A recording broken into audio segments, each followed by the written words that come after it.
Hey beauties, good evening to you beautiful people. So beauties, I was listening to a popular social media person, somebody whom I have loads of respect for, that I've known over the years.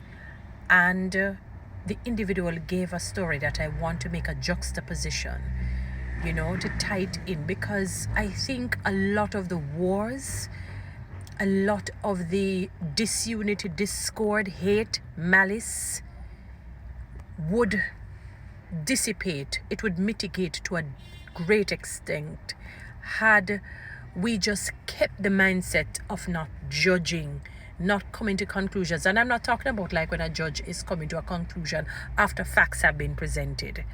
So if you repeatedly steal, I would have the right to call you a thief in the natural, because you repeatedly steal, not a one-off situation.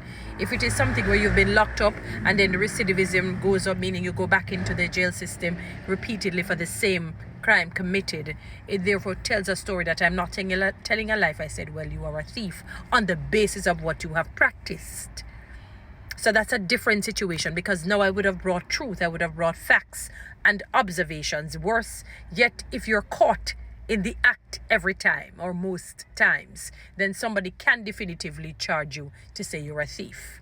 That's a different situation altogether. Now, we have to be careful when we go with how somebody feels and perceives things.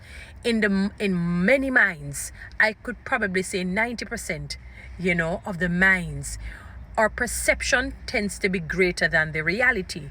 Now, this particular social media influencer was saying that he was at a particular function and doing something, trying to entertain the people. And there was a lady there. Her face was as dry as they get. No smiling, no laughing, nothing at all. Right? And he said, no, man. Boy, even if I'm that corny, Lord, at least it would see a little pleasantry or pleasant look on the face right through. Time was passing and the face did not change. And he said he started to make some compliments to the woman, hoping it would change, and she never budged. She just stayed. It didn't move. It stayed and tried, and people were signaling to her that he's, saying something about her, saying it to her and whatnot, and she just didn't. And they, people would say it. It was long afterwards, she picked up or something. She said, I can't hear. In other words, physically, literally, she's deaf. So she just came, trying to see if she could, just at least come out. She could not hear.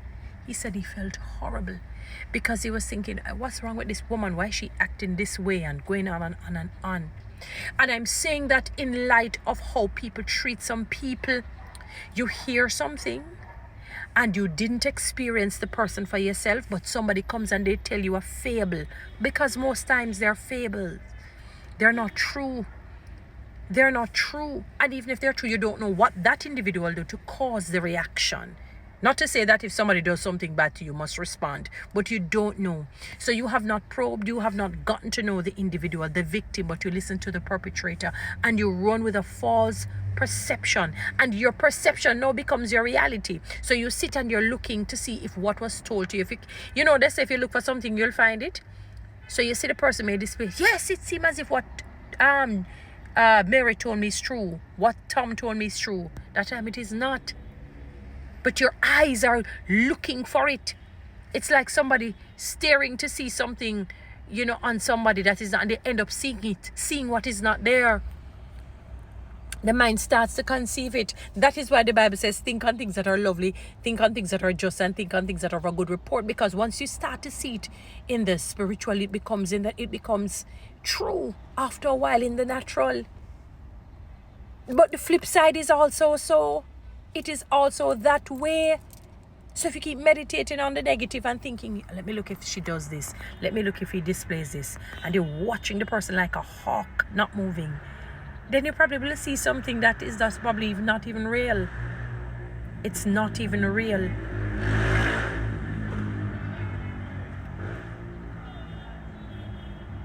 It's not even real. He said he felt so bad. He couldn't believe it. He didn't know. She was literally deaf. Literally deaf.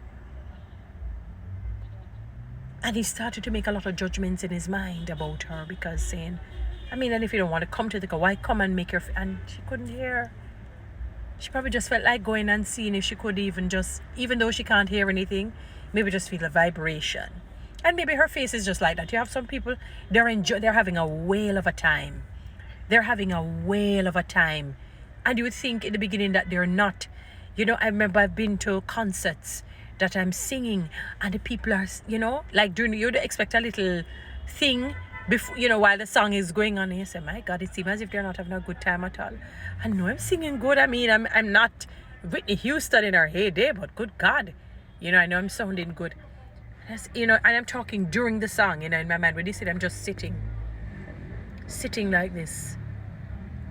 And then at the end of it, when you look, they give you a standing ovation. No sound throughout the entire thing. But at the end of it, you get a standing ovation. You said, oh my goodness. And you start to feel so bad. I said, oh my God. Here I'm judging the audience, not knowing that they don't want to miss us. They want to savor every moment. It is just amazing. He felt so bad. We have to be very careful. Yes, beauties, so we have to be very careful. We have to be careful of our perceptions. They tend to be greater than the reality. Because he started to judge her on the basis of what he thought he had seen, and it was not so. And I'm saying that we have to get to know things and probe. And it's not, you probably say, Lord, I can't bother because it's too much work that's on the brain. But it is better for you. It's better for you to go in that difficult. What you do difficult now becomes easier later. In other words, you will have less stress, less enemies, less consequences. So if you do it hard, it becomes better for you in the later years. But if you do it easy, Lord, she's this, she's that, he's this, he's that.